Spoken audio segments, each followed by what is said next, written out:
Bonjour, aujourd'hui on va reprendre un peu sur les vidéos Star Trek et j'ai remis la main sur une boîte que je pensais pas retrouver en si bon état, mais je sais pourquoi. C'est que en fait j'ai mis à l'intérieur 2 maquettes et non pas une seule, et comme je vous l'ai déjà démontré, les cartons qui composent les boîtes sont d'habitude un peu fragiles, mais multipliés par 2. Ça permet de garder tout cela en forme. Donc de quoi s'agit-il? Il s'agit d'un kit qui, je crois, a été réédité il n'y a pas très longtemps chez AMT-ERTL alias Round 2. Et il s'agit du Legendary Space Encounter. Donc en fait il s'agit de la rencontre entre l'Enterprise et leur premier vaisseau Klingon dans la série des années 60 du moins. Et donc c'est The Enterprise Incident, et il s'agit d'un kit qui réunit donc 2 vaisseaux Klingon, l'Enterprise à une échelle un peu particulière. Alors je crois pas que ce soit du 1-2500, mais peut-être du 1-1300, je ne sais plus. On va voir à l'intérieur ce qu'il est précisé. Et c'est un kit qui en plus a cette particularité d'être un diorama complet, c'est-à-dire que le fond spatial que vous voyez là, il est inclus dedans. Il y a du son, il y a des fibres optiques, et donc c'est un kit qui semblait quand même prometteur. Voilà. C'est un kit que j'ai acheté aussi il y avait bien une bonne vingtaine d'années, et qui en tout cas pour son contenu me semblait sympathique. Voilà, donc par contre la boîte elle est belle de loin, mais loin d'être belle. Les perspectives des vaisseaux c'est pas vraiment ça, mais bon, donc voyons un petit peu ce qu'il en est.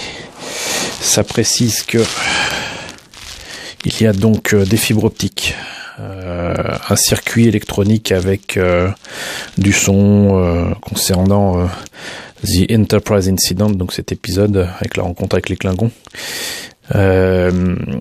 Ça marche sur du 4,5 volts, donc ça demande apparemment comment ça,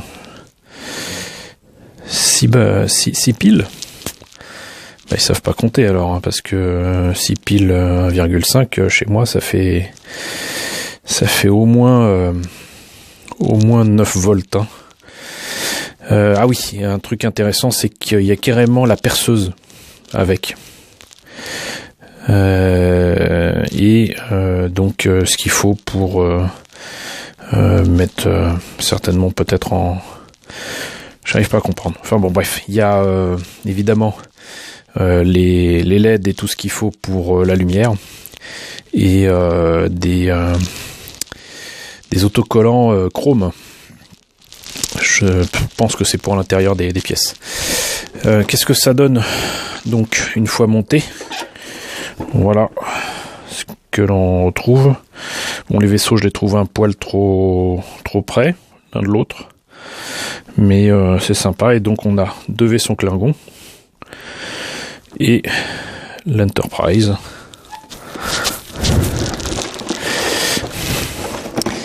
Et la boîte ne présente rien d'autre, strictement rien d'autre. Et je confirme que je l'ai acheté il y a une bonne vingtaine d'années, puisque le copyright qui apparaît sur la boîte est de 1996, donc la maquette a 21 ans. On va voir immédiatement ce que ça donne dans la boîte. Alors comme je vous le disais, c'est une boîte double en fait, et il n'y a pas la boîte avec, il n'y a que les cartons cartons marron là. Mais à l'intérieur j'en ai profité pour mettre l'Enterprise C, que je vous présenterai de manière plus correcte. Un de ces 4 avec la boîte, ça sera quand même mieux. Je vais vous présenter ça comme ça. Donc bah, vous voyez, au final il y a pratiquement la moitié de la boîte qui est vide quand on range ça correctement. Et par quoi commencer du coup? simplement la notice comme d'habitude. Donc, très grosse notice. The Enterprise Incident.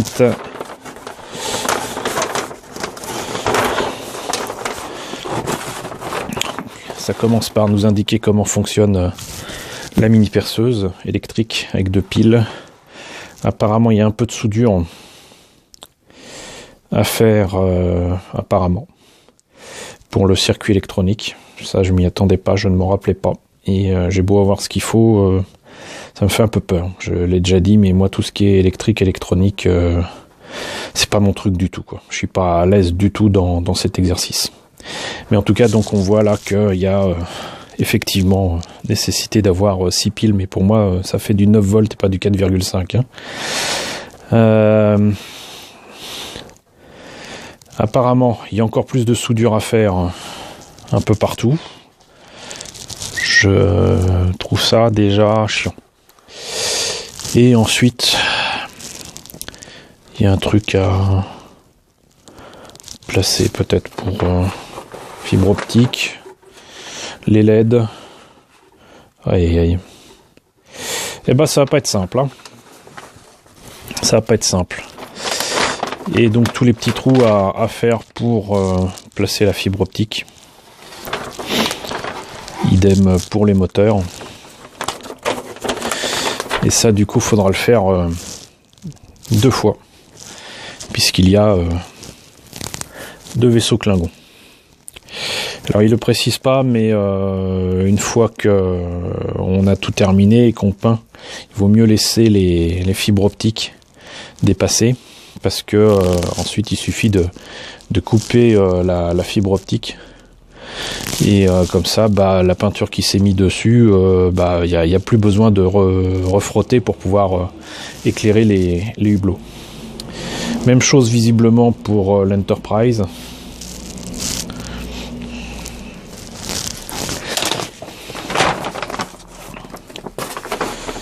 Même logique.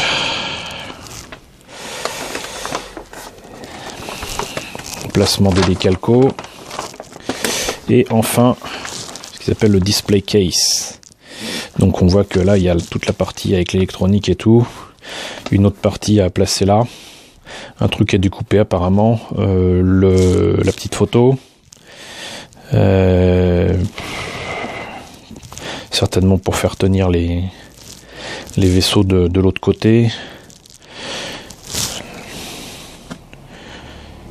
Les tiges qui tiennent le tout. Avec la fibre optique qui passe dedans. Et encore de la soudure. Et carrément une planète à mettre entre les deux. Donc voilà. Une maquette qui est pleine de promesses, mais que je trouve moi personnellement beaucoup trop compliquée. Et qui est pas faite pour... j'allais dire le premier venu, mais pour moi il y a trop de choses électroniques à faire dedans et ça me plaît pas. Mais bon, j'aurais bien aimé avoir une idée de l'échelle, mais je crois que j'aurai la réponse avec les décalcos. Qu'est-ce que c'est que ça? Donc ça, comme vous voyez, c'est le fond qu'on a ici. Très exactement le même. Peut-être on est un peu plus petit. Ça va donc avec le display stand qui est pas mal, hein, qui est pas mal. Les publicités pour les autres maquettes de l'époque, on s'en fiche. On va voir à quoi ressemble le matériel livré avec, hein, c'est quand même pas rien.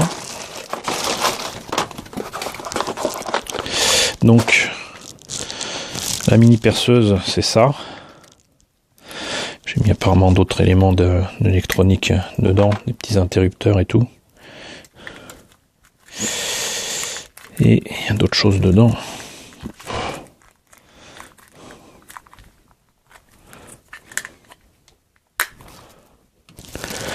Alors C'était dans des tout petits sachets. Mais donc dans la mini perceuse, il y a les petites LED ou les ampoules à incandescence, je sais pas. Ce serait intéressant d'ailleurs de savoir ce que c'est. Je pense que c'est des petites ampoules à incandescence.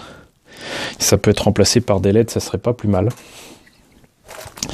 Il y avait aussi deux mèches qui se mettent là-dedans. Et comme c'est pas des mèches standards, c'est pas facile à remplacer. Donc en plus c'est tout petit. Il faut faire gaffe parce que ça casse. Et donc on met deux piles là-dedans. Ça fonctionne. Je vais peut-être tout simplement les remettre à l'intérieur. Voilà. Et pour ce que j'en ai vu, parce que c'est pas la seule maquette qui a ce genre de choses, du milieu des années 90 proposée par AMT ou RTL, si on y fait attention, c'est une mini perceuse qui est très pratique, très pratique. C'est pas parce qu'elle est petite et à pile qu'elle est mauvaise. Et donc là on a le circuit électronique avec apparemment donc les boîtiers piles, le circuit et le speaker, on va dire, la fibre optique, et on en a fini avec le carton contenant les éléments techniques, on va dire. Là visiblement on a le quart de sphère qui représente la planète. Pour une question que je ne comprends pas, ils l'ont fait transparent. Là j'imagine que c'est les collectifs bussardes de l'Enterprise et les éléments pour la passerelle et le dôme d'observation sous la soucoupe. Comme vous voyez, la partie plastique des kits, c'est pas bien grand. Finalement ça s'approche quand même vachement du 2500, hein. Ça doit peut-être être du 1-2000. Ça serait intéressant de comparer avec les kits au 1-2500, mais là j'en ai pas sous la main, c'est dommage, mais c'en est proche, c'en est très proche. Et vous voyez, c'est pas bien grand, hein. La soucoupe de l'Enterprise est à peine le diamètre de mon pouce, en tout cas sur deux phalanges. Et c'est tout petit.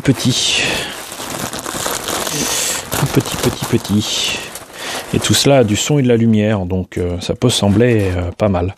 Ce que je comprends pas, c'est que c'est bourré de défauts. Alors je vois pas ce que ça fait là avec des détails pareils sur les nacelles. Sincèrement, là je comprends pas. Il y a ce que j'appelle des flashs en anglais ici qui sont quand même énormes. Voilà, d'habitude ça s'enlève tout seul, mais là c'est presque aussi épais que le reste de la pièce plastique. Et d'ailleurs je ne vois pas, il manque une pièce, il manque le déflecteur. Bah non, il est là, il est tellement petit et tellement ridicule que je l'avais même pas reconnu. Donc ça c'est pour l'Enterprise, vous voyez, et on a donc deux grappes identiques pour le vaisseau Klingon. Donc le D7 de la série originale. Ça manque aussi singulièrement de détails, mais de toute façon les vaisseaux de cette époque-là n'en avaient pas. Et là on a donc les supports qui permettent de faire tenir les vaisseaux sur donc le diorama. On a certainement intérêt à peindre tout ça en noir. Et ce qu'il faut pour faire tenir, j'imagine, les bulbes incandescents ou les LED pour éclairer, c'est-à-dire qu'on met comment dirais-je, le positif et le négatif qui sort par là, et à l'intérieur donc il y a la lumière, et ça permet de mettre les chevaux de fibre optique à l'intérieur, de le faire tenir peut-être plus facilement.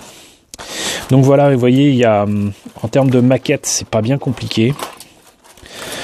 En termes d'utilisation de l'électronique et de soudure, de préparation, c'est quand même quelque chose. La dernière petite chose à montrer, j'imagine, ça sera quand même la planche de décalco qui était très limitée à l'Enterprise, hein, avec aussi quand même quelques logos Klingon et des noms Klingon là. Et vous voyez la décalco, alors qu'elle a 21 ans, a quand même très mal vécu. très jauni. Ça, ce genre de choses, moi je m'y attends sur un décalco d'au moins 30 ou 40 ans, mais là 20 ans, pouf. Et là j'avais pris ça chez PNT, donc ce serait du 1600, voilà. 1600 en termes d'échelle. Et ça, c'est supposé être les décalcos remplaçant ceci. Alors comme on le voit, encore une fois, le NCC 1701 est pratiquement 2 fois plus grand, l'USS Enterprise est 2 fois plus grand aussi. Et là, il y a tout ce qu'il faut pour faire l'Enterprise en entier. Et le truc, c'est que par contre, ça me semble quand même assez étonnant. Mais bon, si on met ça là, ça semble correspondre. Ça semble correspondre, mais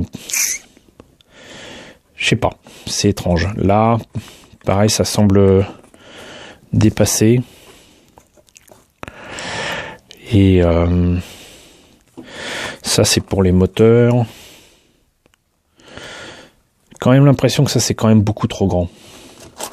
Beaucoup trop grand. Donc pour quelle maquette cela correspondrait? Me serais-je trompé? C'est possible. C'est plus que possible, mais je connais pas beaucoup de maquettes de l'Enterprise au 1600. Mais bon, donc a priori là j'ai tout ce qu'il faut pour faire quelque chose de sympa. Mais je le répète, c'est vraiment le côté électronique et compagnie qui me gêne. Voilà, beaucoup trop de choses à faire à ce niveau-là. Ce qui veut dire qu'en plus quelqu'un qui n'a pas forcément le matériel nécessaire serait certainement bien normal de réussir cette maquette. Et enfin, bah, vous voyez, je peux placer un gros vaisseau au 1400 qui est l'Enterprise C. Ça, c'est que la soucoupe et ça tient parfaitement dans cette boîte. J'ai hâte de vous montrer ce modèle parce que je l'ai en normal et en transparent qui facilite clairement la mise en lumière. Qui était, je crois que c'est l'USS Yamaguchi. Ils avaient fait une version spéciale. Et du coup, c'est pas l'Enterprise C, mais c'est une version refit de l'Enterprise C que l'on voit parfois dans Deep Space Nine et peut-être même dans les films. Donc voilà. C'était donc The Enterprise Incident en maquette avec 2 vaisseaux Klingon et l'Enterprise. J'espère que cette petite présentation rapide vous aura intéressé. J'espère vous présenter rapidement l'Enterprise C. N'hésitez pas à me dire ce que vous en pensez dans la section commentaires. N'hésitez pas à liker, n'hésitez pas à partager, n'hésitez pas à vous abonner si ce n'est pas déjà le cas. Je vous retrouve très bientôt pour la présentation de nouvelles maquettes Star Trek.